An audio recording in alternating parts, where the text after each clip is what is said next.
En el nombre del Padre, del Hijo y del Espíritu Santo. El ángel del Señor anunció a María. Dios te salve María, llena eres de gracia, el Señor es contigo. Bendita tú eres entre todas las mujeres, y bendito es el fruto de tu vientre Jesús.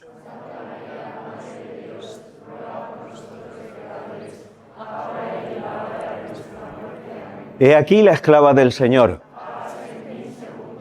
Dios te salve María, llena eres de gracia, el Señor es contigo. Bendita tú eres entre todas las mujeres, y bendito es el fruto de tu vientre Jesús.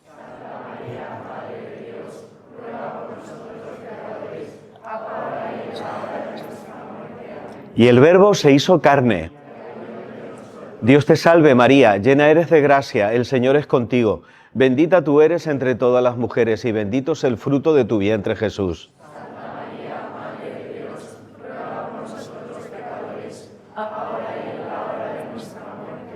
Gloria al Padre, al Hijo y al Espíritu Santo. Te pedimos, Señor, que nosotros, tus siervos, gocemos siempre de salud de alma y cuerpo, y por la intercesión gloriosa de Santa María la Virgen, líbranos de las tristezas de este mundo y concédenos las alegrías del cielo, por Jesucristo nuestro Señor.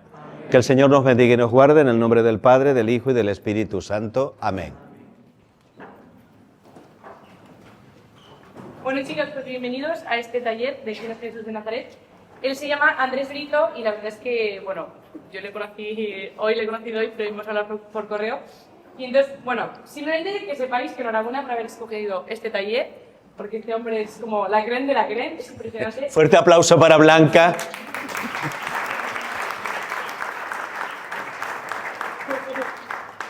Gracias. Entonces, bueno, nada, simplemente como un poco para presentarle, pues que sepáis que es... perdón. Los directos.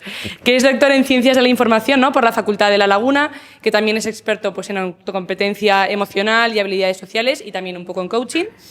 Bueno, que ha trabajado también más de 40 años, 47, no para ser exactos, en medios de comunicación allí en Canarias. Párate, ¿qué edad tengo? Es que es muy fuerte, yo que me quedé flipando. A ver. 40, tan arrugado estoy, ya no vengo más. Entonces, ¿que empecé a trabajar en la radio siendo un bebé o qué, padre? ¿Esto qué es? Luego se los digo, sigue. Es una sorpresa en todo su ser. Bueno, que actualmente pues, que es profesor de secundaria, y luego que la ciudad de Valencia pues, que ha tenido, ¿no?, el gran honor de nombrarle caballero del Santo Cáliz, que luego nos va a explicar un poco brevemente qué significa eso, mujer, ¿cómo que no? Porque yo no tenía ni idea. Nada, simplemente que lo disfrutéis, que abráis el corazón y que dejéis que el Espíritu Santo os conceda el don del conocimiento y del retenimiento, y sobre todo eso, que le deis gracias a Dios por este taller, y gracias también damos a Andrés por su colaboración. Muchas gracias, Blanca. Y sobre todo disposición. Muchas gracias. ¿Cuántos de vosotros habéis ido a Tenerife? ¿Alguno hay? ¿Cuántos no? Todavía. ¿A cuántos les gustaría ir? Los que no levantaron la mano, que se vayan. No. Bueno, chicos, pensad en cómo sería el hombre perfecto. ¿Cómo sería? ¿Qué características tendría? ¿Cuáles serían esos valores, esas características que hacen de esa persona? ¿Cómo sería el hombre perfecto? ¿Qué características tendría? Venga, decidme. A ver. Fuerte. Ya, pero ¿y cómo es Jesús para ser perfecto? Venga, cada uno que me diga una característica. Santo, venga, más. Generoso. Paciente. Humilde. Maestro. Misericordioso, qué bonita palabra. ¿Más? Siervo, servidor, muy bien.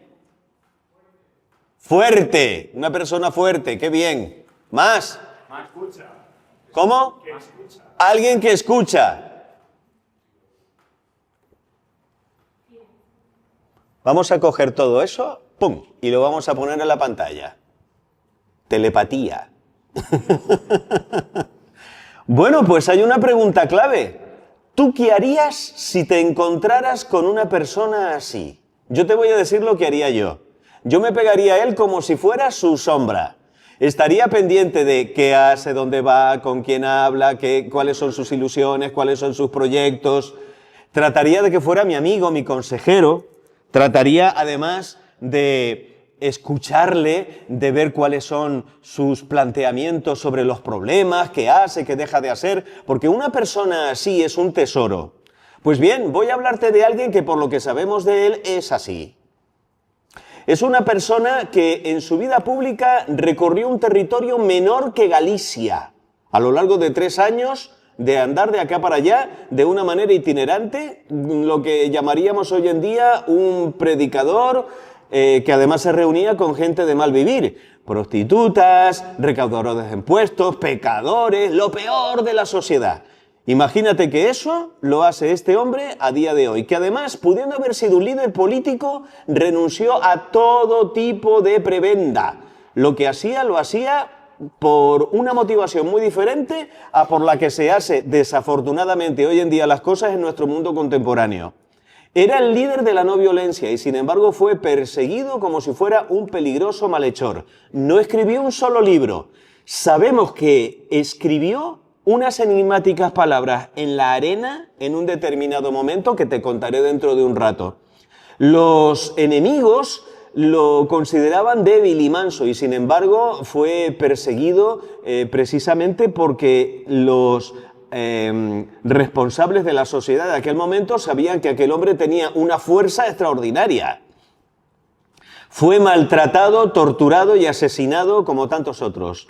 Y eso sucedió hace más de 2000 años en un rincón del mundo llamado Palestina, que estaba sometido en aquel momento al Imperio Romano, la bota de aquella máquina militar. Bueno, pues resulta que este hombre, paradójicamente, hoy en día, 2.500 millones de personas, 1/3 de la población mundial, afirman que está vivo. Pero no como está vivo Michael Jackson en el corazón de sus fans, no, vivo, de verdad, con un corazón que palpita y actuando en este mundo. Porque no te confundas, el líder de la historia ni se llama Trump, ni se llama Putin, ni se llama, por supuesto, Sánchez. El líder de la historia es él. Y en la historia no sucede nada que escape a su poder. Porque Él es el Señor de la historia, o por lo menos esa es la fe que tienen esos 2.500 millones de personas. Eso que estás viendo ahí es una biblioteca chiquitita que hay en Asís, justo donde está enterrado nuestro bien amado Carlo. Y resulta que tiene más de 10.000 volúmenes que nos hablan de él. Y cada año se publican miles de nuevos libros y de artículos dándonos nuevos datos acerca de esta persona. Una persona que es la más representada en estatuas, en estampas, en cuadros y que hasta en un lugar tan remoto de la Tierra como es la Antártida tiene un templo levantado en su honor. Los sistemas legales del mundo contemporáneo se basan en lo que dijo este hombre y no era un jurista. Sin embargo, los valores que él predicó son el pilar fundamental de nuestra sociedad. Millones de personas han muerto pronunciando su nombre y precisamente han sido torturados y asesinados como él, precisamente por mantener su fe en que este hombre está vivo. Y también, cuidado, ha habido muchos que han perdido la vida por negarse a creer en él, desafortunadamente. Hoy en día partimos la historia por la mitad en el momento en el cual este hombre nació. Y además, miles de chicos y chicas todos los años abandonan todo lo que tienen, se van al otro lado del mundo a seguir repitiendo las mismas palabras y los mismos gestos que hizo este hombre. Es decir, hoy sigue cambiando el rumbo de muchas vidas. Voy a hacerte una confesión, también cambió la mía. Eso sucedió en noviembre de 1985, el día 2, en torno a las 6 de la tarde. No se me apareció el Señor, pero hay momentos de encuentro con Cristo que no se olvidan. Y de hecho, San Juan, en su Evangelio, la primera vez que se encuentra con Cristo, también señala la hora. Serían las 4 de la tarde. En este momento hay personas que están muriendo con su nombre en los labios, deseando que sea su rostro el que les salga al otro lado de la vida. Y además, miles, millones de personas en el mundo todos los días dicen hablar con Él y que también Él responde de una manera misteriosa, de una forma callada, en lo íntimo del corazón, pero se da esa respuesta. Pregunta clave para arrancar mi conferencia.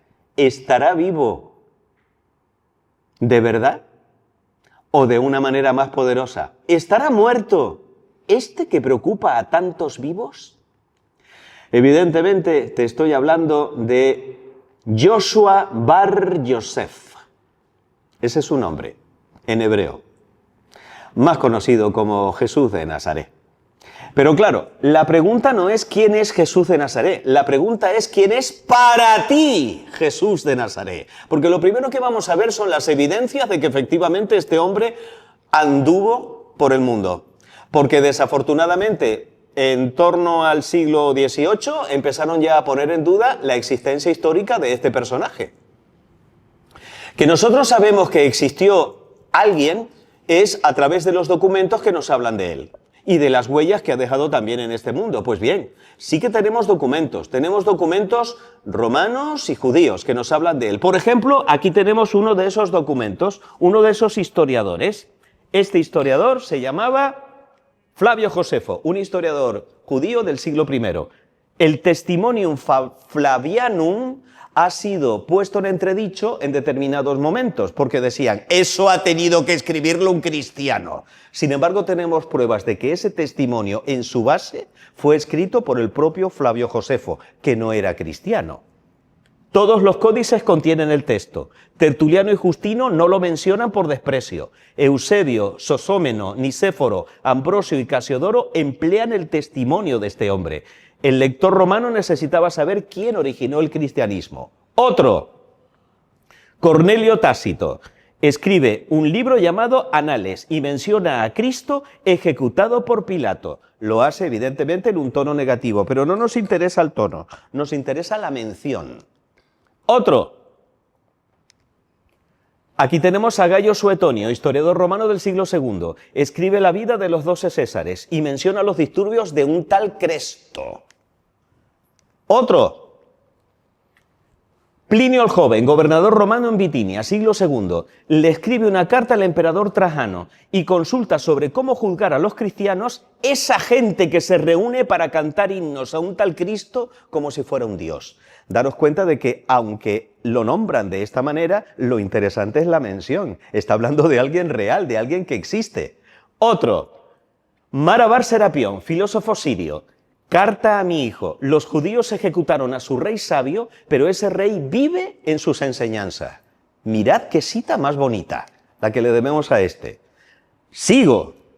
Luciano de Samosata, un escritor satírico griego, escribe un libro llamado La muerte de Peregrino, en realidad es como una obra de teatro, en donde ridiculiza a los cristianos. Pero resulta que esa ridiculización actúa en favor del testimonio de la existencia histórica de Cristo. Y sobre todo, el Talmud de Babilonia. El Talmud es un libro que no terminará de escribirse nunca. ¿Por qué? Porque cada año se van incorporando nuevos comentarios en la Mishnah de lo que son los rabinos judíos a los textos del Antiguo Testamento. Y claro que hablan de Jesucristo, por supuesto. Y dice, ese farsante engatusaba a la gente con sus hechicerías. Ya nos está diciendo dos cosas, que Cristo vive y que hacía cosas que no eran consideradas normales, sus hechicerías. Pero claro, lo principal es que tenemos 4 libritos que se leen en un par de sentadas, que son los fundamentales. 2 de ellos escritos por testigos presenciales de los acontecimientos de los que nos hablan. Son los evangelios: Mateo, Marcos, Lucas y Juan. ¿Sabes lo que significa la palabra evangelio? Los curas que guarden silencio tengan la bondad. ¿Qué significa evangelio en castellano? ¿Qué significa? Chiquillo, que lo tienes en la pizarra. Venga, fuerte. Buena noticia, euangelos, buena noticia. Te voy a dar una clave interpretativa para que cada vez que abras el Evangelio o cada vez que escuches en misa la lectura del Evangelio, lo veas con otro sabor. Piensa, ¿qué buena noticia va a darme Jesucristo con esta lectura? Qué buena noticia va a darme Jesucristo con esta lectura. Y ahí te va a dar nuevas formas de interpretarlo de una manera maravillosa. Pues sigamos avanzando, porque el Nuevo Testamento es uno de los corpus textuales mejor conservados y atestiguados de la antigüedad. Eso tiene que quedar claro para cualquier cristiano. Es más, la Biblia es un librito muy recomendable para católicos. O sea que de vez en cuando sería bueno que lo abrieras y que no lo tuvieras solamente de adorno.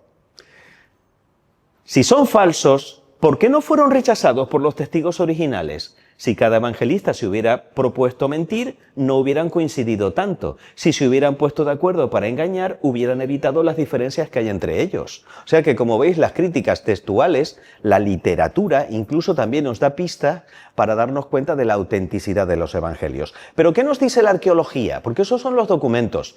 ¿Tenemos huellas arqueológicas? Sí.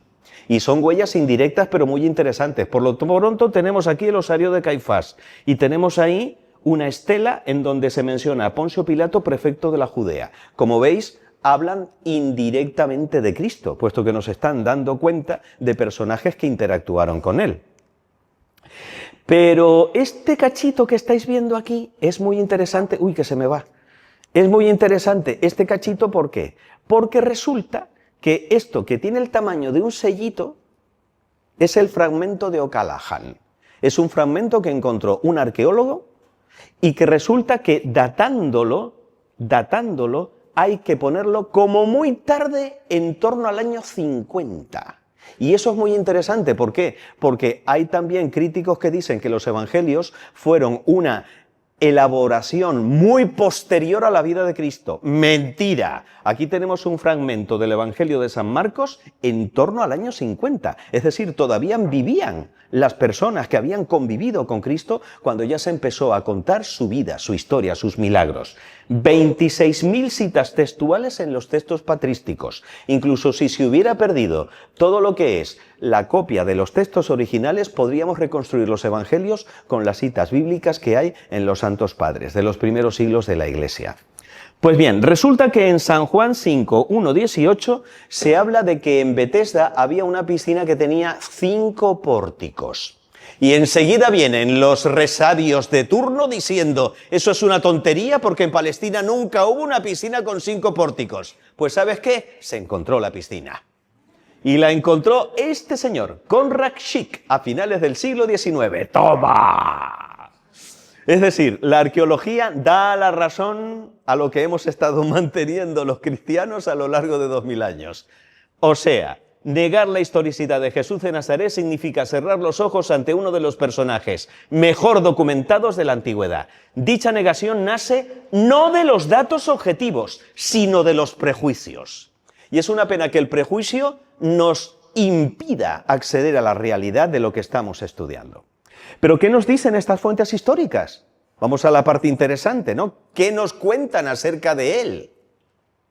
Bueno, pues por lo pronto nos dicen que Jesús era un hombre que, si vas a buscar una descripción física, no la vas a encontrar.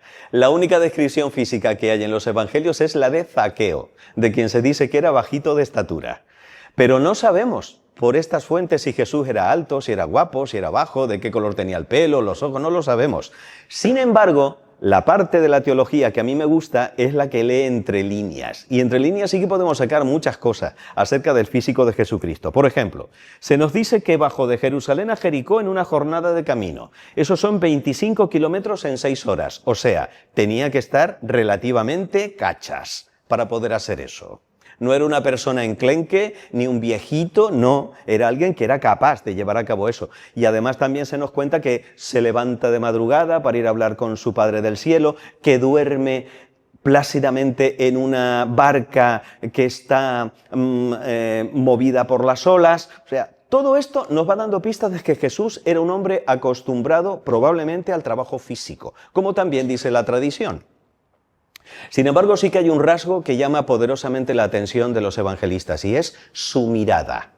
En una veintena de ocasiones se nos habla de la forma de mirar que tenía Jesucristo. Se dice que los ojos es el espejo del alma. Yo me pregunto cómo sería también esa mirada del Señor. una mirada tierna con los pecadores, una mirada cálida, una mirada terrible con los enemigos. Hay un momento en el cual Jesús está siendo juzgado delante del Sanedrín y dice el texto griego, la palabra griega es cicladé, que les hace una mirada circular y desafiante. Y eso, según los psicólogos, dicen que manifiesta una congruencia interior, una sensibilidad, pero un dominio de sí absolutamente extraordinario. Bueno, pues vamos a quedarnos con esto. ¿Por qué? Porque vamos a tratar de ver las cosas como las veía Cristo. Su personalidad es lo que más nos llama la atención. Cada vez que abrimos los evangelios nos encontramos que Jesús está al lado de los que sufren, que es la voz de los que no tienen voz. Gracias, me están dando indicaciones de que tengo que proyectar mejor la voz para que la viejita sorda del fondo me oiga. Los niños, las mujeres, eran personas despreciadas en aquella sociedad. Un niño, hasta que no era capaz de llevar a cabo el trabajo de un adulto, cuando ya cumplía 11, 12 años, podía matarlo el padre, que no pasaba nada. Y la mujer era una posesión más del hombre, junto con los aperos de labranza y con el ganado. Una mujer siempre pertenecía o a su padre, o a su marido, o a su hijo. Y lo más arrastrado que había era una viuda sin hijos en aquella sociedad. Pues bien, que nosotros sepamos, Jesús acogía a los niños con cariño y decía que había que ser como ellos para entrar en el reino de su Padre. Y además trata a las mujeres con un respeto extraordinario, como sucede, por ejemplo, en el momento con el que se encuentra con la samaritana al borde del pozo. Es más, es el único rabino judío que admitía a las mujeres en el entorno de su predicación. Por lo tanto, esto ya llama la atención, esto ya rompe con lo que era aquella pauta, ¿no? Pero sin embargo, cuando escuchamos sus palabras es cuando quedamos realmente asombrados. ¿Por qué? Porque Jesús tiene una manera de hablar, una forma de comunicar que atrapa a la gente que le escucha, que recorren kilómetros, que se pasan horas sin comer, que van de acá para allá, sencillamente para escucharle. Palabras que son entendidas por la persona más torpe y por el catedrático. Y de todo saca una enseñanza sublime y maravillosa. De los juegos de los niños, de las redes de los pescadores, de las nubes del cielo, de los lirios del campo. Por lo tanto, centrarnos en sus palabras va a ser también parte de nuestra investigación, porque este hombre con esas palabras nos demuestra que es libre y liberador. Cosas que atrapan hoy en día, pues nos atrapa la fama. Y para más información, Telecirco a partir de las 4 de la tarde.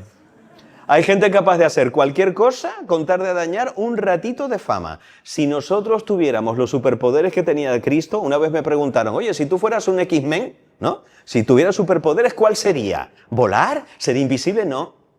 Sanar. Ese sería mi poder favorito. Tocar a una persona que está malita y sanarla. Pues él lo hacía. Él tenía ese poder, él tenía esa capacidad surgida también de su amor, como veremos un poquito más tarde. Y sin embargo, si nosotros tuviéramos ese superpoder, nos faltaba tiempo para ponernos aquí arriba en la esplanada diciendo, miren qué maravilla, que soy capaz de hacer estas cosas. Y sin embargo, Jesús, ¿qué le dice a los que cura? No se lo digas a nadie. Guarda el secreto, también lo dice la Sagrada Escritura, ¿no? Tu secreto para ti. Por lo tanto, la fama no le importa. ¿Y el dinero?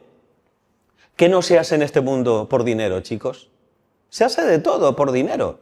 Y él dice, el Hijo del Hombre no tiene ni donde reposar la cabeza esta noche. El dinero no le atrapa para nada. Y tampoco le atrapa el poder. Ya lo veíamos al principio. Jesús no le tienta el gobernar, el dominar, como a otros que están agarrados a la poltrona y que no lo sacas ni con lejía caliente.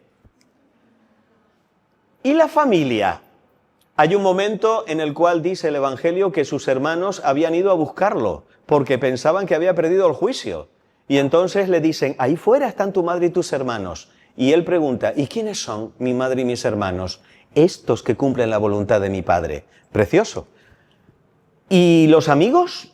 Nadie quería más a Pedro que Jesús. Y sin embargo, cuando Pedro le dice, ¿qué va, Señor? ¿Qué va? ¿Cómo vas tú a ir a Jerusalén a padecer? Quítate eso de la cabeza. ¿Qué le dice? Apártate de mí, Satanás, porque tú estás hablando como los hombres y no como Dios. Es decir, incluso a los amigos también les larga el rapapolvo cuando toca. ¿Y el miedo? Como coach profesional yo sé que el miedo es una de las emociones más poderosas, si acaso la más. Y sentir miedo es normal. Y sentir miedo te salva la vida, puesto que te hace huir de un pecado o atacar si sientes que puedes vencerlo. Pero Jesús no tiene miedo. El rey Herodes llega un momento en el que le dice que vaya a su palacio a hacer un milagrito, porque era su fan número 1. Y sin embargo, Jesús, a ese que podía mandarlo a matar, le dice: id y decirle a esa zorra que yo no estoy para perder el tiempo con sus tonterías. No tiene miedo, se muestra valiente, y esto llama también la atención muy poderosamente. Bueno, pero es que nos dice: no he venido a hacer mi voluntad, sino la de aquel que me ha enviado. ¿Y cuál es esa voluntad? Porque claro, uno se pregunta, ¿cuál es el gran proyecto de Jesucristo? Pues el gran proyecto de Jesucristo lo hemos entendido mal, porque se dice el reino de Dios, pero es que resulta que el reino de Dios se puede traducir de una manera mucho más perfecta. El gran proyecto de Jesucristo consiste en establecer en el mundo el reinado de Dios. ¿Y eso cómo se hace? En el corazón de cada uno de nosotros. El lema de esta GEMJ, ¿no? Te voy a dar un corazón de carne, tomado del profeta Isaías. Arrancaré de ti el corazón de piedra y te voy a poner ese corazón de carne. Ese corazón de carne es el trono de Dios. Por eso a nosotros nos corresponde ir conquistando corazones con nuestro testimonio. ¿Y esto qué es? Pues esto significa que los 3 pilares que mueven este mundo, el poder, el tener y el placer, hay que darles la vuelta. Frente al poder, el servir. En cierta ocasión entrevistaron al que era el presidente de la Organización de las Naciones Unidas. En aquel momento se llamaba Javier Pérez de Cuéllar. Vosotros no habéis nacido. Y le preguntaron: señor Pérez de Cuéllar, ¿quién es para usted la persona más poderosa de la Tierra? La mujer más poderosa de la Tierra.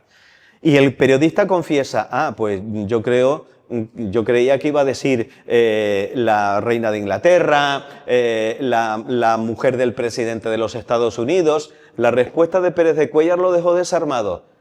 Yo tengo clarísimo que la mujer más poderosa de la Tierra es la Madre Teresa de Calcuta. ¿Cómo?, le pregunta el periodista. ¿Y cómo ha llegado a esa conclusión? Por 2 cosas. Primero, todavía no he encontrado a nadie que le haya negado nada. Y segundo, como es tan chiquita, todos los poderosos de la tierra tienen que hacerle una reverencia cuando hablan con ella, para ir a hablar con ella. La Madre Teresa de Calcuta, una pobre monja perdida en la India, pero que tiene como lema servir. Y eso cambia la vida. Y frente al tener, Jesús nos propone el compartir. Porque si todos compartiéramos, aquí no habría pobres. Y frente al placer, mira, da la sensación de que nos han hecho creer que los cristianos estamos en contra del placer. No, lo único de que estamos en contra es de pensar que solamente está ese placer en el que estás pensando. Hay más placeres. Y sobre todo hay un placer mucho mejor, que es el placer del deber cumplido. Ese placer no te lo puede quitar nadie. Pues mira qué preciosidad. Establecer el reino de Dios en el mundo significa hacer que en este mundo se sirva, se comparta y se cumpla con el deber. Esto sería un paraíso. Convertíos y creed que el reino ya está entre vosotros. Ya está entre nosotros, en potencia, pero hay que regarlo. Sin embargo, cuando escuchamos a Jesús hablando acerca de sí mismo es cuando quedamos desarmados. ¿Por qué? Seguramente habrás oído: no, Jesús fue el primer comunista, Jesús fue un revolucionario, Jesús fue esto, Jesús fue Jesús es admirable. Y le digo: ya, pero si no crees sus palabras acerca de sí mismo, porque con sus palabras dice que Él es Dios hecho hombre. Y esto es lo que nos desarma. Y para que veas que no me lo estoy inventando, voy a darte algunas muestras. El Padre y yo somos una misma cosa. Escándalo. El que me ha visto a mí, ha visto al Padre. Mi Padre y vuestro Padre. Se atribuye una relación con el Padre totalmente única, diferente a la que tenemos el resto de las personas. La palabra Abba, hebrea, es la palabra con la que los niños pequeñitos aprenden a llamar a su Padre. Y al Todopoderoso, al Creador, al Dios de Abraham, de Isaac, de Jacob, al Innombrable, al Elohim, Jesucristo dice: llámalo Abba, traducido, papuchi, papito, papaíto. Es normal que los fariseos hayan dicho, este hombre se ha vuelto loco. Habéis oído que se os dijo, y habla de Moisés, el mayor legislador de la historia de Israel. Pero yo os digo, y da una norma nueva. Esto solamente lo puede hacer Dios, porque nadie se había atrevido a tanto. Es más, antes de que Abraham existiera, 1800 años antes de que él naciera, yo soy.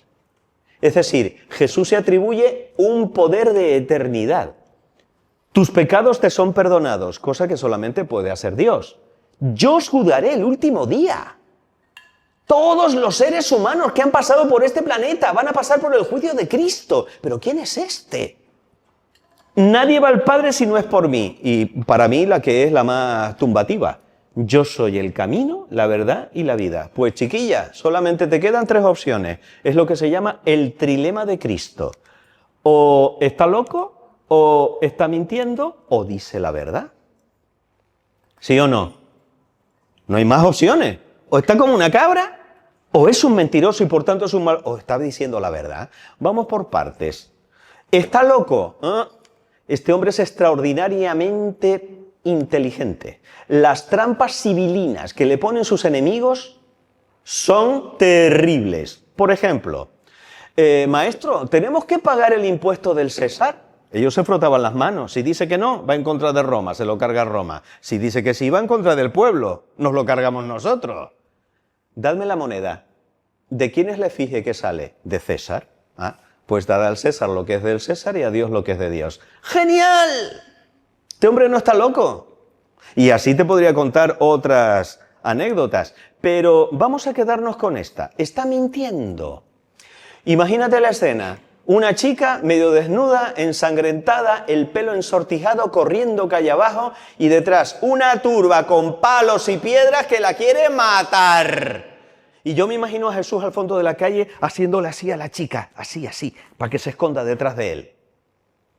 Hemos encontrado a esta prostituta en flagrante adulterio.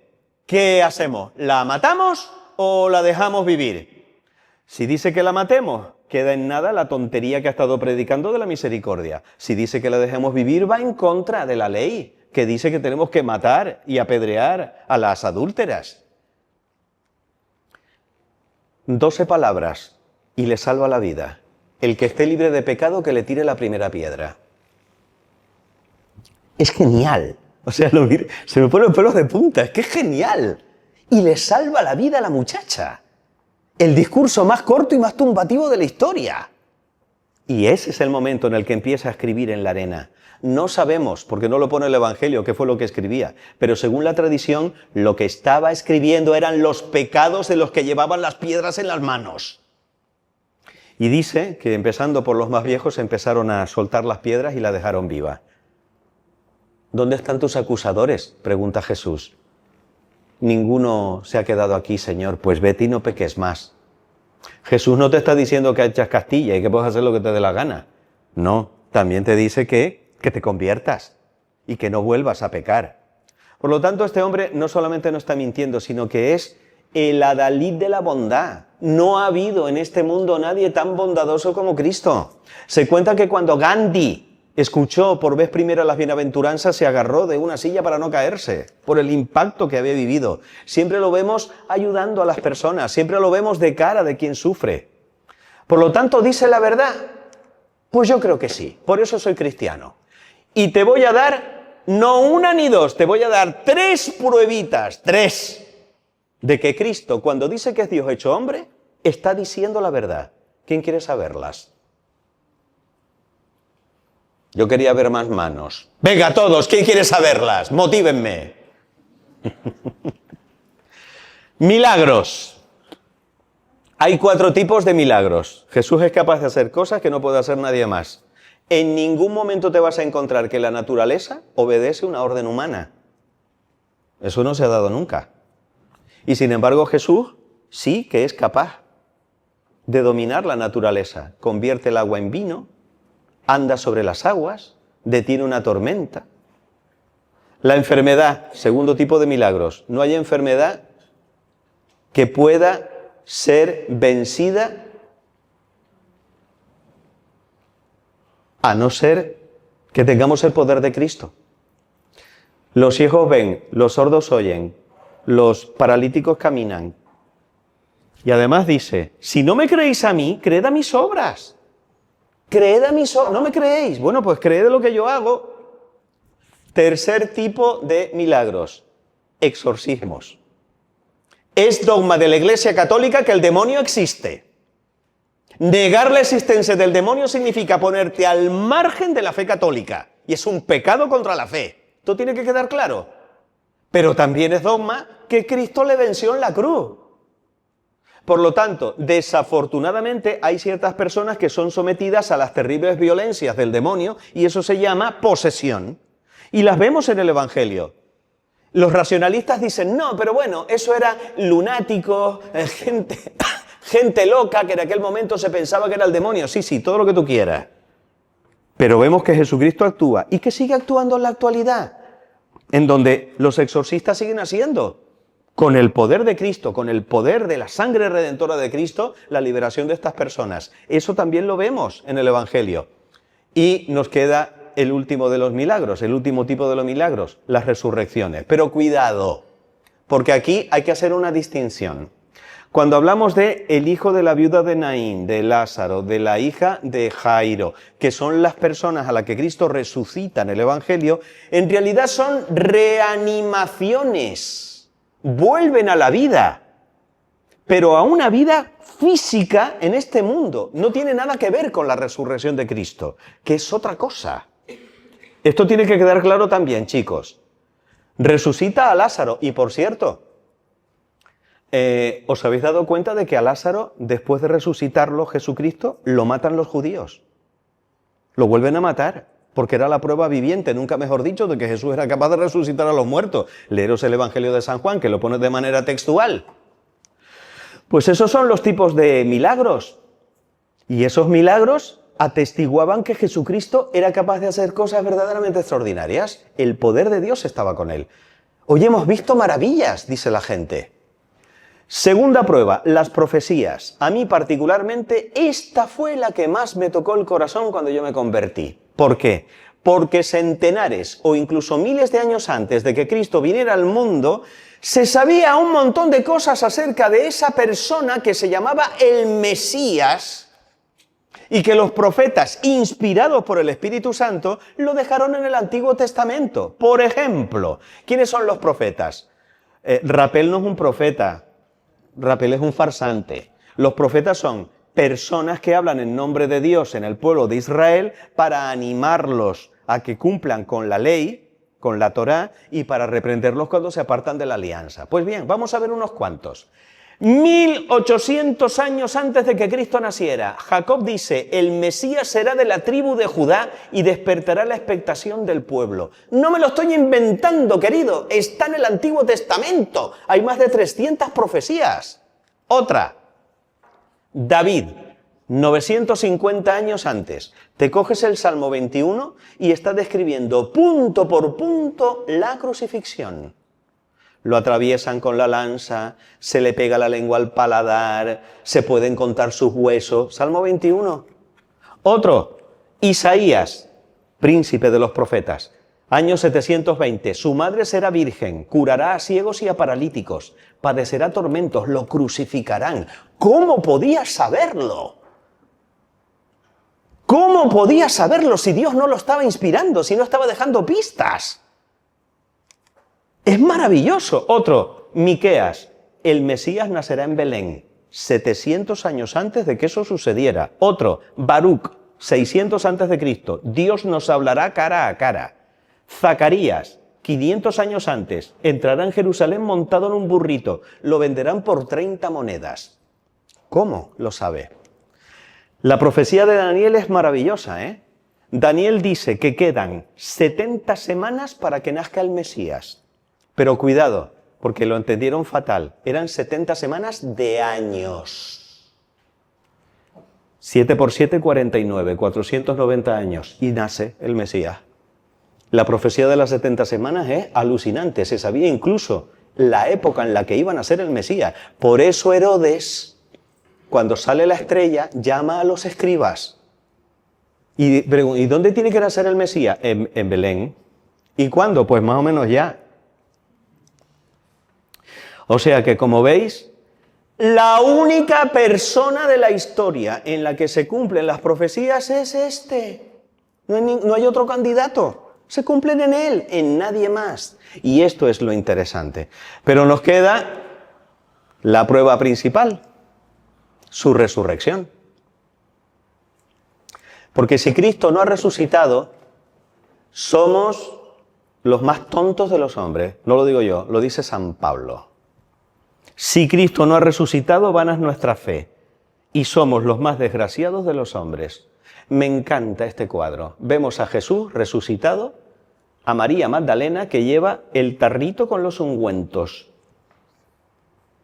Y me encanta ¿por qué? Porque aquí vemos la puerta del sepulcro. Cuando hablamos del sepulcro judío, tenéis que pensar en una cuevita en donde se coloca el cadáver envuelto en una sábana y luego se rueda esta piedra entre 4 o 6 hombres para evitar que entren los animales a comerse el cadáver. Ese es el sepulcro. Fijaros, viernes por la tarde, Cristo muerto, metido ahí dentro, la piedra rodada, sellos imperiales. Romper un sello imperial significa pena de muerte. Y no contentos con eso, ponen a guardias judíos y a guardias romanos custodiando la tumba de día y de noche. El cadáver lo tiene complicado, pues el domingo por la mañana el cadáver no está. No está.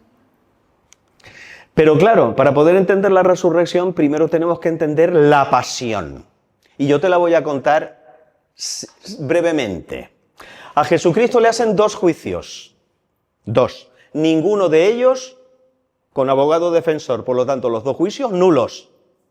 El primero lo lleva a cabo el Sanedrín, el consejo de 73 ancianos del Israel teocrático. Este es un blasfemo, ha dicho que es el Hijo de Dios, merece la muerte.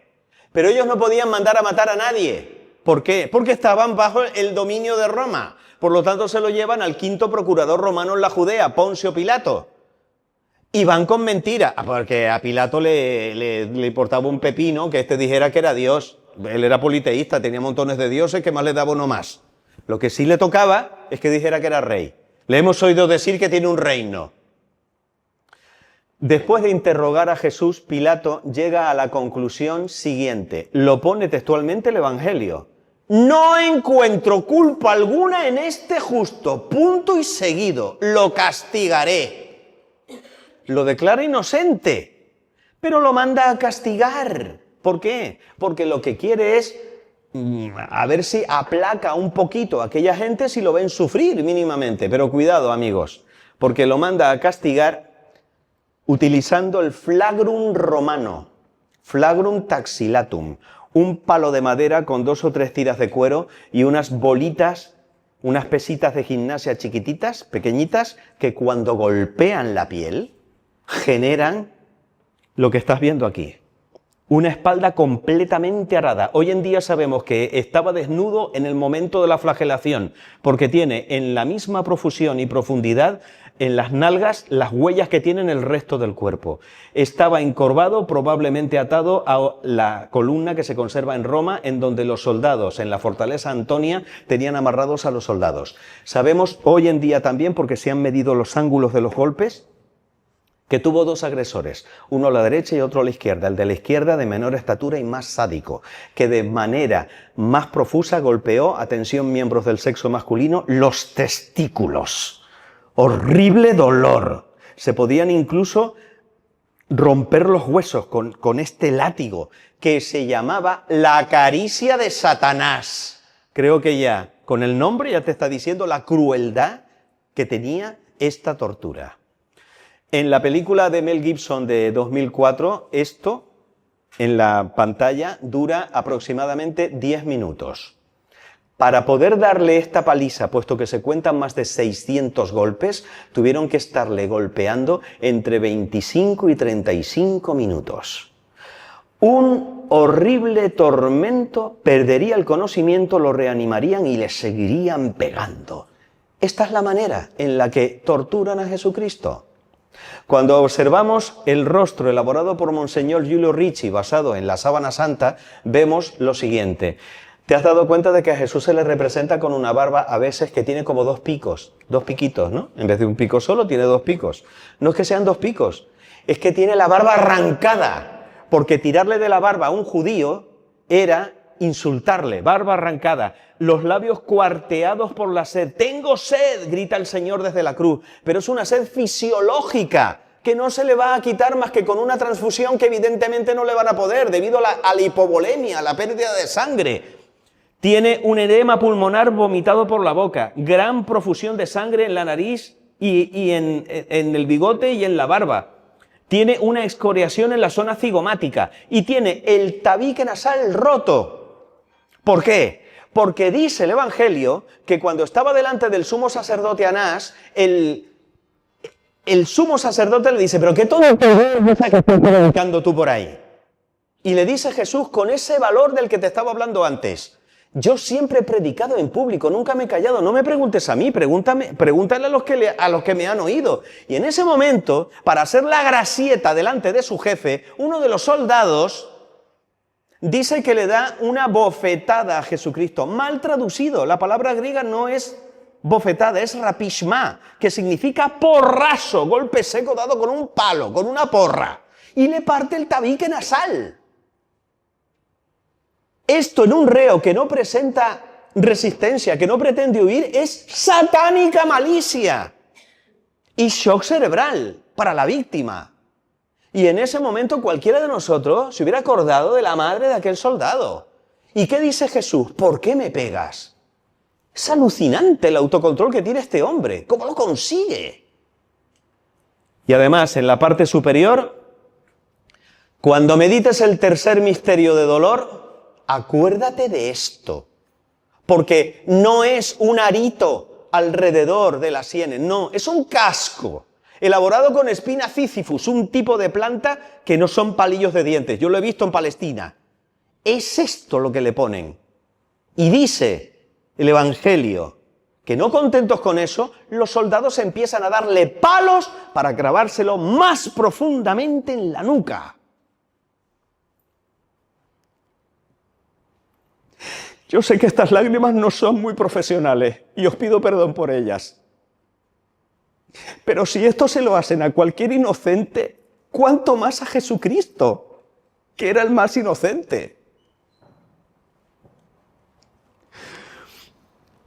Y al pie de la cruz estaba ella. No se te olvide.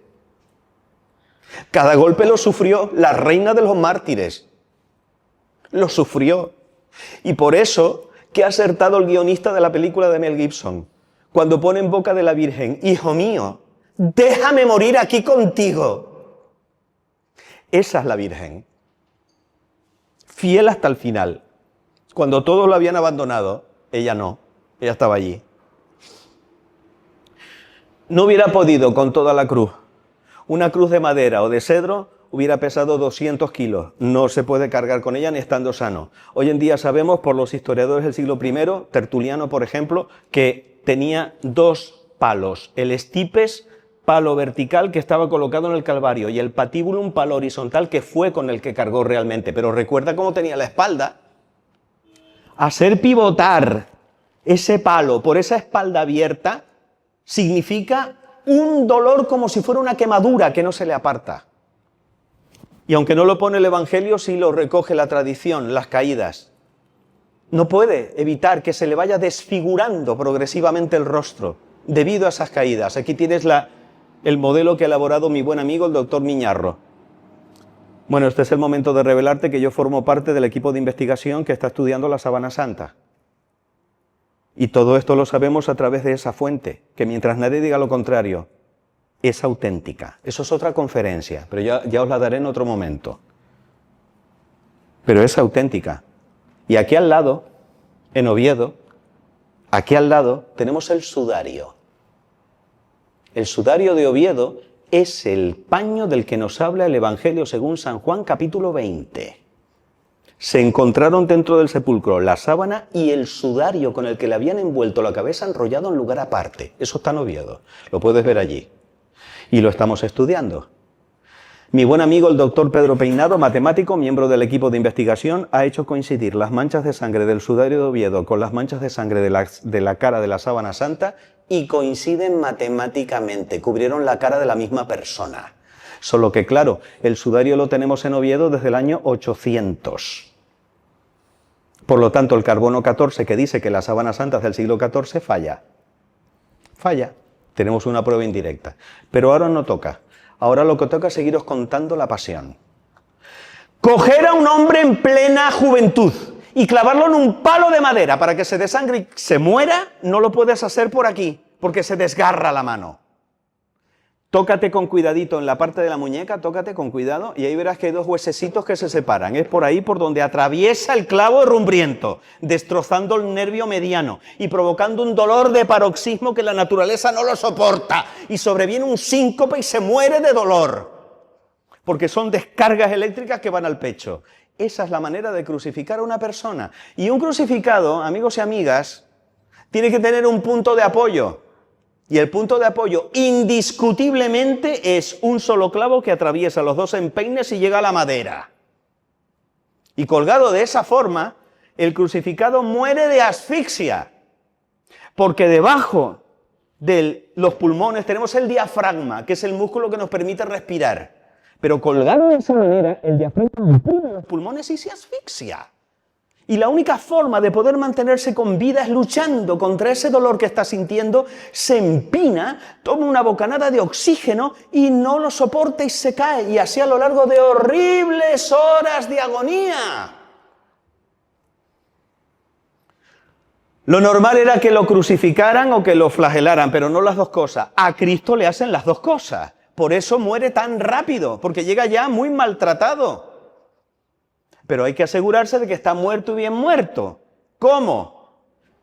Los soldados les rompen las piernas a los dos malhechores, pero cuando se las van a romper a Cristo se dan cuenta de que ese hombre está en una postura incompatible con la vida. Pero hay que asegurarse de que está muerto. Por lo tanto, atraviesan el quinto espacio intercostal con un pilum o lanza romana de 7 centímetros que llega a la aurícula derecha del corazón. Al tirar hacia afuera, mana sangre y tejido pleural inflamado. Y es lo que dice San Juan, que dice que vio manar sangre y agua. Claro, San Juan era pescador y no sabía lo que era aquel líquido transparente. Sangre y agua del costado abierto de Cristo. ¡Sí, señor! La fisiología humana da la razón al Evangelio. Y esta es la manera de morir de Jesús. Y así es como tiene que ser un verdadero crucificado, según el doctor Miñarro, con la salvedad de que le ha puesto el perisoma o paño de la vergüenza, aunque sabemos que estaría desnudo delante del pueblo, para poder avergonzarlo más todavía al hombre que era castidad hecha persona. Y hay quien se burla de la cruz, y hay quien pasa por delante de la cruz, hay quien pisa la cruz, hay quien escupe la cruz, porque no lo entienden. Perdona a los padres que no saben lo que hacen. ¡Amor! Amor hasta el último momento. Perdónalo, Señor. ¿Quién sabe cómo murió Buda? No lo sabes, ¿no? Tú lo sabes. ¿Cómo murió? Buda. Buda. Buda murió de cagalera después de comer carne de cerdo en mal estado. Le dio diarrea y se murió. Pobrecito, ¿qué vas a hacer? Se murió. ¿Quién sabe cómo murió Mahoma? Tampoco lo sabes, ¿no? No. Mahoma murió envenenado por la fulana con la que acababa de acostarse. Eso tampoco te lo cuentan. Y mira, Buda me cae bien, pero Mahoma no. Porque eso de que se haya casado con una niña de 6 añitos no se lo voy a perdonar. Pues ya tienes información para defender que por lo menos este muere por sus ideas. Este muere congruentemente. Nadie da mayor amor que el que tiene la vida por sus amigos. Y él está ahí dándola. Esa es la muerte de Cristo. Una vez me pregunta una niña, una alumna, profe, ¿tú por qué eres cristiano? Qué pregunta tan bonita, ¿no? Respuesta mía, mira, cariño, vamos a hacer una cosa. Haz como yo. Estúdiate todas las religiones y cuando encuentres un Dios que te quiere más de Jesucristo, vete con ese Dios. Yo, como no lo he encontrado, me quedo con este, que es el que me demuestra que me ama. Lo envolvemos en la sábana y lo colocamos en el sepulcro. Y el domingo por la mañana no está. No está. Ha desaparecido. Pero hay que darle una explicación a eso. Racionalistas del siglo XIX. Robaron el cadáver. Esa es la más fácil, ¿no? Robaron el cadáver. Pregunta, ¿cómo? ¿Había guardias? ¿Estaba la piedra rodada? ¿Estaba...? Segundo, ¿quién? ¿Los enemigos? Es absurdo. No tiene sentido que robaran el cadáver. Y con mostrarlo, mira, lo robamos nosotros. Los apóstoles. ¿Cómo estaban los apóstoles el viernes por la tarde? Cagaditos de miedo, encerrados. A ver cómo volvían otra vez a Galilea sin que se enteraran demasiado para que no les hicieran lo mismo que al maestro. Segundo, supongamos que efectivamente los apóstoles se las arreglaron para robar el cadáver. Pregunta, ¿para qué? En 40 años todos ellos van a morir de maneras horribles, decapitados, torturados, desollados, por mantener una cosa que saben que es mentira. ¿Qué sentido tiene? Es absurdo pensar que los apóstoles robaron el cadáver. No, claro que no fue robado. Segunda hipótesis, muerte aparente. Es que en realidad no murió, sino que con el fresquito de la cueva por la noche se reanimó. Y entonces yo digo, estupendo, explícame cómo un hombre en semejante estado, las manos, los pies taladrados, desangrados, el corazón abierto, rueda él solo la piedra del sepulcro desde dentro, lucha con los guardias que me imagino que no los dejarían escapar, y aparece en Emaús a 15 kilómetros de distancia charlando toda la tarde animadamente con los apóstoles, con los discípulos, porque yo esa muerte aparente la quiero para mí cuando me llegue la hora. Pues tampoco. Otra, alucinación colectiva. Dice San Pablo que a Jesús lo estuvieron viendo más de 500 personas durante 40 días. ¡Menuda alucinación! Así no funcionan las alucinaciones. Las alucinaciones cada cual tiene la suya, no todos la misma. Nada, absurdo. Otra, la que más me gusta a mí, el terremoto traga cadáveres. Esta es de Renan, otro de los racionales, es buenísima. Porque dice en el Evangelio que se produjo un terremoto, ¿no? En el momento de la resurrección, pues ya está, se abrió una grieta, pum, y se precipitó por allí para abajo el cadáver. Y cuando entraron, no había cadáver, y digo yo, ya, pero es que el cadáver estaba envuelto en el estuche de tela. Y cuando llega San Juan y San Pedro, capítulo 20 del Evangelio, toma nota para que lo veas luego, se encuentra que la sábana estaba keimená, es la palabra, caída, allanada, alisada, aplanada, sin el relieve característico de estar cubriendo un cuerpo muerto. O sea, el terremoto se traga el contenido, pero deja el estuche. Pues va a ser que no. Y la pregunta es, bueno, adiós, se fue para atrás. Bueno, no pasa nada, la repasamos. Robar el cadáver, nada. Muerte aparente, nada. Alucinación colectiva, chao señor Burns. Terremoto traga cadáveres. Pues chicos, chicas, participantes de la GEMJ 2025, ¿y si fuera verdad que Cristo está vivo? La principal prueba de que Cristo resucitó es que hoy tú y yo estamos hablando de Él en una casa muy bonita al borde del Mediterráneo, en el Cantábrico. Si Cristo no hubiera resucitado, los apóstoles hubieran vuelto a Palestina. De vez en cuando se hubieran acordado de lo bueno que era el maestro, pero jamás se les hubiera ocurrido poner en marcha la revolución que hoy, julio de 2025, te trae a Covadonga. Nosotros somos la mejor prueba de la resurrección de Cristo. Y además, fíjate lo que dice él. Pasarán el cielo y la tierra, pero mis palabras no pasarán. Asirios, babilonios, griegos, romanos, musulmanes. ¿Cuántos imperios han pasado queriendo acabar con Cristo? Y aquí seguimos los cristianitos. Es palabra de Dios, te alabamos, Señor. Todo así. Y además nos dice, yo estaré con vosotros hasta la consumación de los siglos. Esto es muy fuerte. Y claro, aquí es en donde entra la pregunta clave. Vale, pues si Cristo está vivo, ¿dónde me encuentro con Él? Voy a darte pistas. En los hermanos que te rodean, donde haya dos o más reunidos en mi nombre, ahí estoy yo, en medio de ellos. El Señor ahora está aquí, oyéndome, invisible, pero real, pendiente de ti, de tu reacción.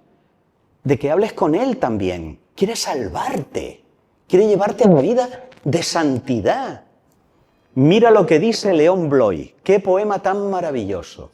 Este hombre es el centro de todo, suma de todo, carga con todo, todo lo sufre. Es imposible golpear hoy a cualquiera sin golpearle a él, humillar a cualquiera sin humillarle a él, maldecir o asesinar sin maldecirle y asesinarle a él. El más vil de todos los malandrines se ve obligado a tomar el rostro de este hombre para recibir un bofetón de no importa qué mano. Lo que le hacéis a ellos, me lo hacéis a mí. Otro. En su iglesia. La iglesia, el obispo Don Jesús, el Papa León, las monjitas. Y no, iglesia eres tú, iglesia soy yo. Somos los bautizados, una gran familia que peregrina en la historia. Y en el momento en el que te bautizaron, te dieron una dignidad que no te va a dar nadie más, porque te convertiste en sacerdote, profeta y rey. Maravilla. Yo estuve recientemente en Medjugorje. ¿Cuántos saben lo que es Medjugorje? Bueno, os invito a ir porque yo no me creía nada de Medjugorje. Mis hermanos habían ido varias veces. Mi hermana Ángeles dice que quiere ser enterrada allí, con eso te digo todo. y le digo yo, hermano, yo eso no me lo creo. Tantos años ahí apareciéndose la Virgen. Respuesta de mi hermano, ¿tú has ido? No, vete. Vete y luego habla. Yo me vine totalmente convencido, porque además recopilé información para una conferencia que tengo dentro de ese ordenador también, pero bueno. Se la propuse a las monjitas de la GenJ y al final prefirieron que fuera Jesucristo, pero bueno. De todas formas, luego os voy a dar la pista de dónde podéis ver la conferencia, si queréis. Y resulta que en cierta ocasión, le pregunta Jacob. Son 6 videntes, el más chiquitín, 10 añitos, hoy en día ya es adulto, pero es mi favorito por su sencillez, por su humildad. Le dice, en la guerra de los Balcanes, principios de los años 90, le dice, Gospa, que es como la llaman, mamá, ¿cómo paramos la guerra? Y la Virgen le dice, con esto, paréis la guerra con esto. Y el niño en su inocencia le dice, ¿con eso? ¿Con una cosa tan sencilla vamos a parar la guerra? Respuesta de la Virgen, es que la belleza de Dios está en su sencillez. Un poquito de agua te da el bautismo, un poquito de vino, un poquito de pan y se da a mi hijo. En su sencillez. El demonio es complicado, Dios es sencillo. Mira qué cosa más linda, ¿no?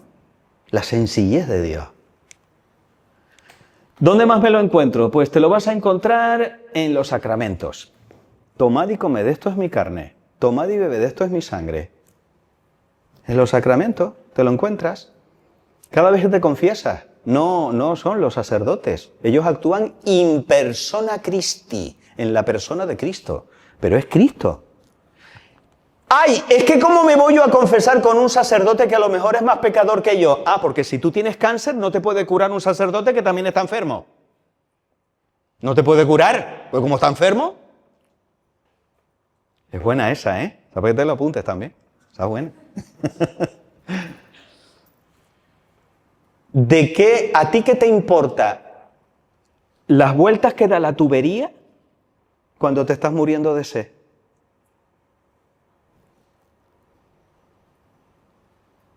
Lo que te interesa es el agua, lo que te interesa es la medicina.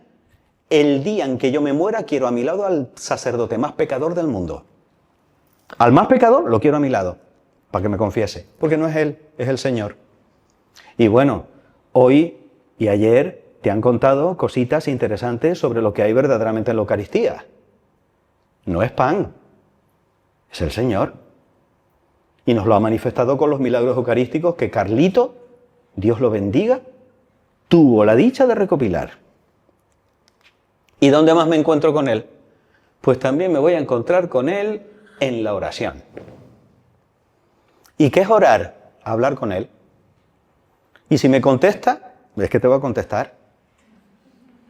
Y si oigo la voz, pues mejor, tienes lo que se llama una locución interna. Está bonito, ¿no? Pero tú reza, tú pídele, tú habla con él tranquilamente. Señor, me voy a decir una grosería, sé que estoy en una cripta con el Santísimo aquí detrás, pero bueno, Señor, estoy hasta los huevos de este tío. Me cae fatal, mi compañero de trabajo. Pero yo qué sé, a ver si se convierte y vive. Pues eso es una oración. Ay, Señor, qué alegría, qué bueno está el potaje, qué rico. Ay, esta música tan bella, ay, esta agua tan fresquita, gracias, Señor. Eso es oración. Si es que nos complicamos la vida, sencillez, acuérdate. Bueno, y por supuesto el rosario. Sí te digo que la Virgen de Meyugorie, de la misma manera que David, el pequeño David, le larga una pedrada a Goliat aquí y lo deja tieso, la Virgen nos da 5 piedras en Meyugorie. ¿Quieres te las diga? Sagrada Escritura, poquito cada día, oración, especialmente el rosario, el ayuno, nos dice que ayunemos los viernes a pan y agua. Hay mucha gente que dice, ay, el ayuno intermitente me viene de maravilla para bajar la barriga. Ya, pero luego cuando le dices que haga ayuno espiritual, se pone con tonterías. Confesión y Eucaristía. Esas son las 5 piedras. Usando esas 5 piedras, estate tranquila, que el demonio no te va a hacer daño. ¿Y dónde más me lo encuentro? Ah, pues también me lo puedo encontrar en los momentos difíciles. Dice el padre Larrañaga, fundador de los talleres de oración y vida, con quien tuve la dicha de convivir 12 días. Me enseñó a orar. Dice, yo todavía no he encontrado una conversión profunda que previamente no haya tenido un momento de oscuridad. Esas cosas que te pasan en tu vida, esas cosas que se... Dale tiempo y a lo mejor te habrás dado cuenta de que es el instrumento que Dios ha empleado para salvarte. ¿Quién quiere escuchar un cuentito? Bueno, pues los que no levanten la mano que se vayan. No. Esta es la historia de un viejito chino, un agricultor. Y resulta que el viejito chino tenía un caballo con el que araba la tierra todos los días. Y resulta que el caballo se le escapa. Y vienen todos los vecinos de la aldea. ¡Ay, qué pena, qué mala suerte, qué mala suerte! Viejito chino dice, buena suerte, mala suerte, ¿quién sabe? Os quedasteis con que es chino, ¿no? Por eso habla así.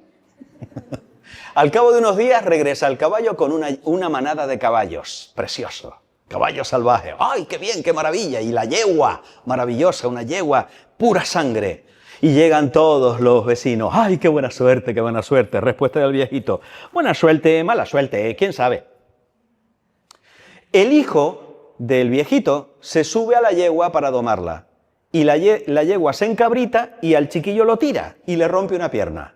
Y vienen todos los vecinos, ¡ay, qué mala suerte, qué mala suerte! Respuesta del viejito, buena suerte, mala suerte, ¿quién sabe? Se desencadena una guerra y todos los chicos de la aldea tienen que ir a la guerra, menos el hijo del agricultor, que tenía la pierna rota. Y los vecinos, ¡ay, qué buena suerte, qué buena suerte! Respuesta del viejito,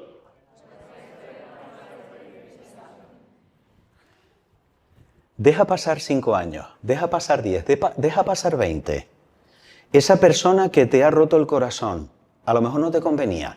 Ese trabajo no era tan bueno como el que tienes ahora. Esa enfermedad que te llevó a unirte más al Señor. Buena suerte, mala suerte, ¿quién sabe?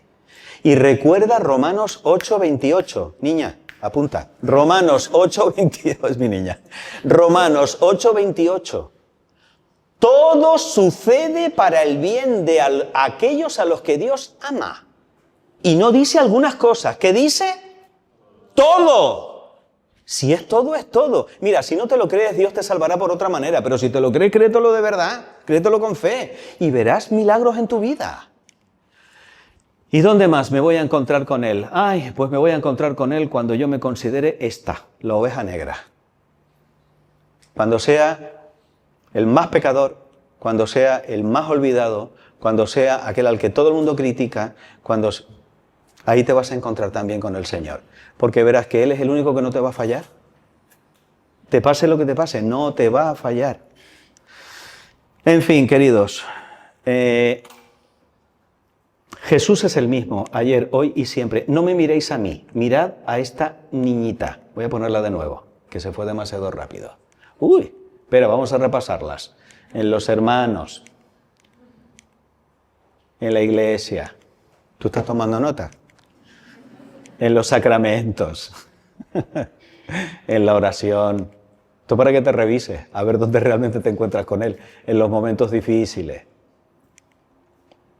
Cuando seas la oveja negra. Y ahora sí, mira la cara de esta niñita.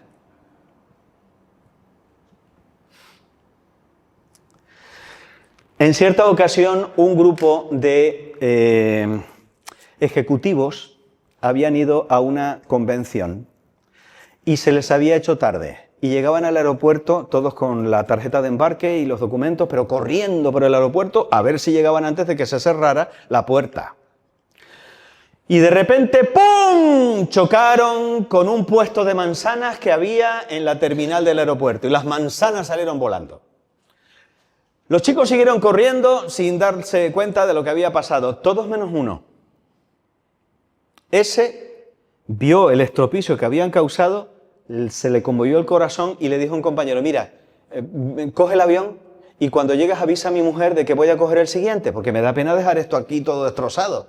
Entonces volvió. ¿Y cuál no sería su sorpresa al descubrir que la encargada del puesto de manzana era una niña ciega? El chico se arrodilló, recogió las manzanas, las que se habían dañado las puso en una cestita aparte, volvió otra vez a montar el tenderete, sacó 50 euros y se los dio a la niña. Y le dice, siento haber arruinado tu día.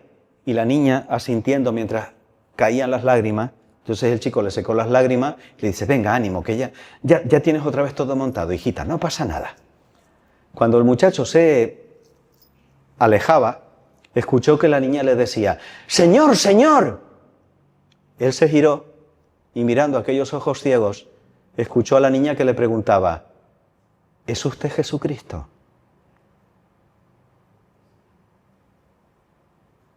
¿Y a ti cuándo fue la última vez que te confundieron con Jesucristo? La gente está harta de sermones. Lo que necesita este mundo es un testimonio. Los datos mueven, pero los testimonios conmueven. Y tu testimonio de joven, de persona, que ha sacado un fin de semana para venirse a Covadonga desde lejos, para poder estar en torno al Señor, eso mueve. Aquí te voy a dejar el resumen, ya estoy terminando. Momento convulso para Israel, grandes desigualdades sociales. Este hombre fue criado en Nazaret, era un trabajador manual, judío piadoso de la tribu de Judá, predicador itinerante durante 3 años, en un territorio menor que Galicia, discípulos de origen dispar. Establecimiento del reinado de Dios, ese fue su gran proyecto. Personalidad irresistible, opción preferencial por los excluidos. Empleaba el lenguaje con maestría, continuos gestos de misericordia. Se identificó con el Mesías profetizado, enfrentado a las autoridades religiosas, sometido a 2 juicios, condenado a ser crucificado. Sus discípulos predicaron que resucitó, martirizados en 40 años, expansión en tiempo récord. En menos de 300 años, el Imperio Romano adoptó la religión de este hombre como la religión oficial del imperio. Eso es un milagro histórico. Conversión de Roma. Hoy 2.400 millones de personas, el 30% de la población mundial, afirman que ese hombre está vivo. Sin embargo, entre 250 y 300 millones son perseguidos violentamente por creer en él. Es un dato de Christian Concern del año 2023. Es el personaje histórico más influyente. El mejor canal de la historia de la humanidad es el mío. Si quieres volver a ver esta conferencia, la de Medjugorje y todas las que yo he hecho, las tienes aquí. Se llama Teología para gente corriente. ¿Cómo se llama? Pues te metes ahí. Hace un año que no lo toco porque no me da la vida, pero no pasa nada porque los vídeos que tienes ahí creo que pueden ser interesantes. Y bueno, como dicen los youtubers, ¿no? Te suscribes y me das un like. Última diapositiva. No me mires a mí, míralo a él. Y te vuelvo a hacer la pregunta del principio, así cerramos el círculo. ¿Quién es para ti Jesucristo? ¿Un personaje histórico? ¿Un revolucionario? ¿Un hombre bueno? ¿El Hijo de Dios? ¿Quién es para ti? Porque dependiendo de la respuesta que tú des a esta pregunta, va a ser el resto de tu vida. Con él no se puede ser neutral, o con él o en su contra, ya lo dijo él. Toma una decisión. No vuelvas a tu casa con la incertidumbre. Toma una decisión, ahora.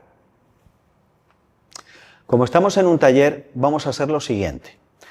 Al chico o a la chica que tienes al lado, primero la despiertas. Pobrica, Dios la bendiga.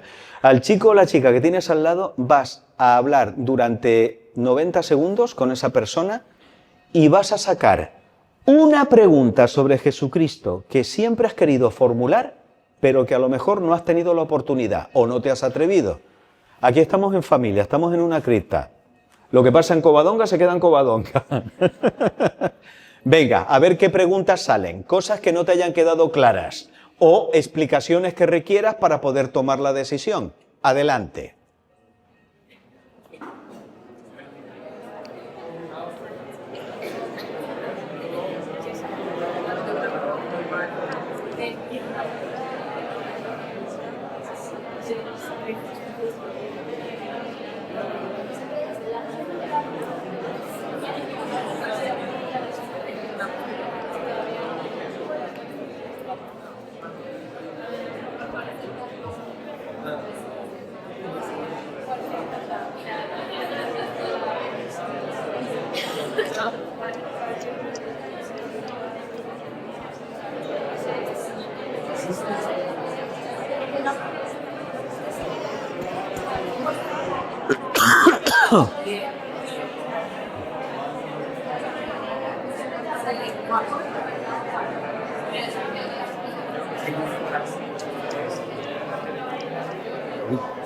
¿Qué te pasa?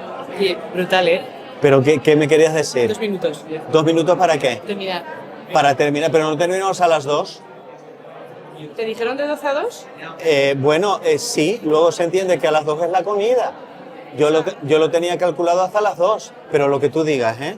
Vale, pues 10 minutos. Consúltalo, por favor. ¿Quieres esto? No, vas a hacerle preguntas a la gente, ¿no? Sí. No, para estar pendiente. Para Maravilloso. que, ¿Cómo es tu nombre? Juan Pablo, Muy bien. Bonito nombre. como el Papa.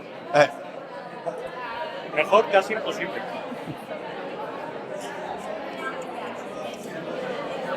Tenemos aquí a un compañero de los medios de comunicación, Juan Pablo, que es el Microman. Vamos a darle un aplauso también. Lo de micro no es porque sea pequeñito, sino porque tiene el micro en las manos. Así que levantad la mano para que Juan Pablo vaya donde estéis y así formuláis la pregunta. Venga, quien quiera. Manos alzadas. Aquí tenemos a una chiquita y allá también tenemos a un joven. Venga. Bueno, yo soy Cristina, funciona, ¿no? Muchas gracias por la presentación, porque Gracias a ti, querida. yo creo que a todos nos ha llegado al corazón ver cómo, sobre todo la pasión, conocerla realmente, no solo contemplarla a lo mejor en la cruz o de teoría, sino de realmente ver la crueldad que sufrió Jesús y por nosotros, Sí. que no es que lo sufriera por cualquier otra cosa, sino por amor. Y lo que me ha venido ahora es como que yo he escuchado alguna vez, yo llevo muy poco en la iglesia y en la fe, entonces no conozco mucho. Bienvenida. Gracias. Pero es como que leí una vez de que al final la pasión de Jesús empezó en el seno de la Virgen, como cuando se encarnó, ya estaba como esa pasión, digamos, no en el sufrimiento que tuvo desde el Viernes Santo, pero sí como esa entrega. Y lo que me preguntaba es como hasta qué punto Jesús de niño y creciendo conocía lo que iba a sufrir y sobre todo que al final el sufrimiento físico fue en ese momento, pero psicológico y del dolor del corazón debió ser mucho más fuerte, porque él constantemente veía lo que pasaba a su alrededor. Es como veía pues más cara a cara, si se puede decir, porque Dios ya lo sabe, pero más cara a cara de decir los pecados y las cosas que están cometiendo sus hijos y por quienes se va a entregar. De decir, está viendo tanta injusticia y tanto todo y sabe lo que va a tener que sufrir aún más por eso. Y como, pues la pregunta es esa, de hasta qué punto era consciente él en todo ese camino y esa vida de, pues sí, de la entrega que iba a hacer. Cristina, es tu nombre, me has dicho. Sí. Gracias, Cristina. Es una pregunta muy interesante. La formulo para los chicos del fondo, que igual no la habéis escuchado, y es que ella dice que ha escuchado que la pasión de Cristo empezó en el momento en el que se encarnó en el seno de la Virgen. Y por tanto, su pregunta interesantísima, pura cristología, es hasta qué punto él era consciente del sufrimiento que le iba a tocar vivir. Primero, Jesucristo era un judío piadoso, por lo tanto, se sabía de memoria las profecías. Segundo, sabía que el Mesías iba a ser el varón de dolores, tal y como lo describe el profeta Isaías. Por lo tanto, claro que era consciente de lo que iba a pasar, claro que sí, porque además él también lo anuncia. Él también profetiza en determinados momentos, el Hijo del Hombre tiene que ser entregado en manos de los pecadores, tiene que ser torturado, tiene que ser crucificado. Lo sabía. Y por eso es la escena que te contaba antes, de San Pedro diciendo, ¿qué va, Señor? ¿Cómo vas a ser tú? Tal. Él lo sabía. ¿Hasta qué punto lo sabía y desde qué momento? Creo que eso entra dentro del misterio del Señor. Entiendo que él, a medida en que iba creciendo, iba siendo cada vez más consciente de su naturaleza, como nos pasa también a todos.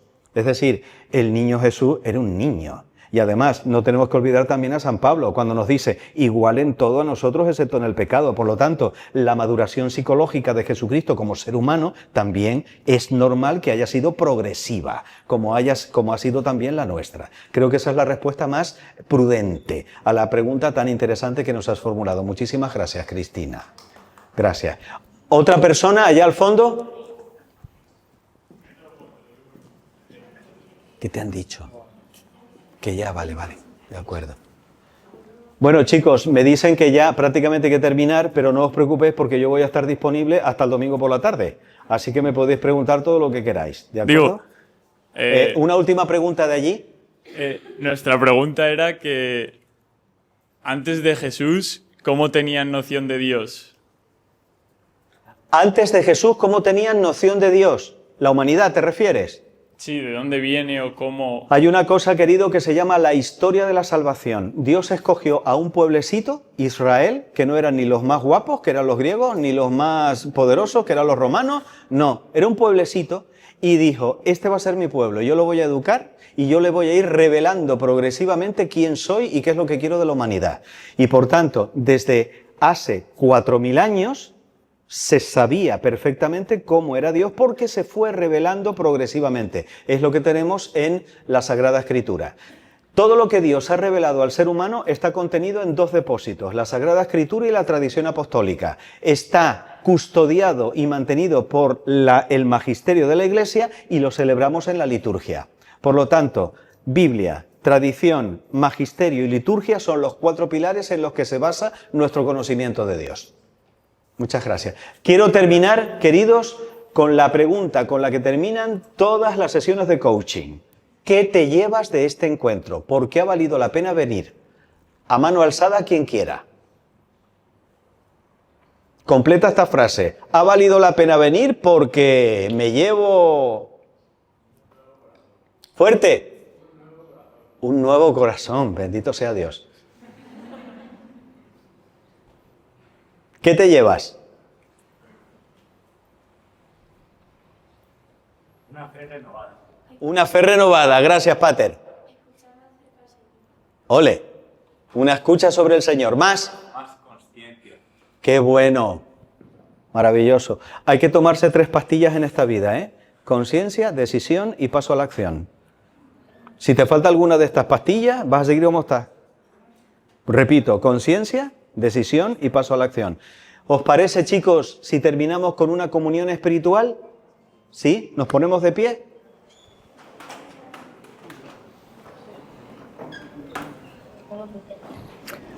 Hazme el favor, ayúdame a retirar esto. Ya que tenemos al Santísimo, vamos a ponerlo de manera que se vea.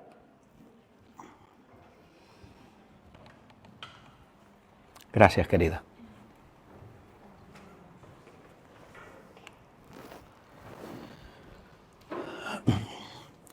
Vamos a hacer la comunión espiritual que me enseñó mi abuela. Si os la sabéis, estupendo. Si no, no pasa nada, os unís a mi intención en el corazón y es suficiente.